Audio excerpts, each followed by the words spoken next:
নমস্কার বন্ধুরা। আজ আমার মা আমার জন্মদিন পালন করছেন। ভাইয়ের বউ সব রান্না করে দিয়েছে, এখানে এসেছি। যদিও আজকে আমার জন্মদিন নয়, আমার জন্মদিন হচ্ছে 15ই জুন, কিন্তু কাজের সুবাদে 15ই জুন তো আর ছুটি পাবো না। সেই জন্যে আজ রবিবার 31শে মে, মাস অনুযায়ী এটা জ্যৈষ্ঠ মাস, আমার জন্ম মাসও জ্যৈষ্ঠ মাস। সেই জ্যৈষ্ঠ মাসের সংক্রান্তিতেই আমার জন্ম, সেই হিসেবে জন্মদিনটা মা আমার পালন করে দিলেন। এটা হচ্ছে আমার ঠাকুমা, আম্মা বলি। বলো।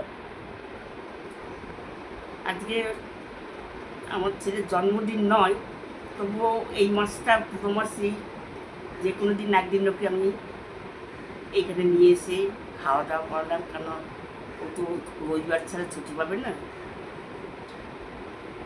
প্রতি বছর জন্য এইরকম দিনে আসে, যে জ্যৈষ্ঠ মাসেই আমার ছেলেকে এরকম করে আমি জন্মদিন পালন করতে পারি। এটা হচ্ছে আমার ছোট মা। আজ আমার দাদার জন্মদিন, সবাই মিলে আমরা কামনা করি উনি ভালো থাকুক, সুস্থ থাকুক। তাই আমি ওনাকে একটু রান্না করে দিয়েছি আজকে খাওয়ার জন্য। সবাই মিলে আমরা আজকে এক জায়গায় হয়েছি। হ্যাপি বার্থডে দাদা। এটা আমার মা। এখানে আমি জায়ের বাড়ি আসি, যা খুব আদর যত্ন করে, সেই জন্য আমি প্রত্যেক সপ্তাহে সপ্তাহে এসে ঘুরে যাই। রিসেন্ট রক্তে সুগার এসেছে, তাই মিষ্টি আমি খুব একটা খাই না, এড়িয়ে চলেছি। কিন্তু এখানে আমের চাটনি, সন্দেশ, পায়েস, অনেক রকম মিষ্টি রয়েছে।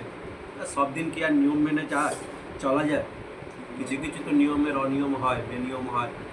আজ হোক কিছুটা বেনিয়ম।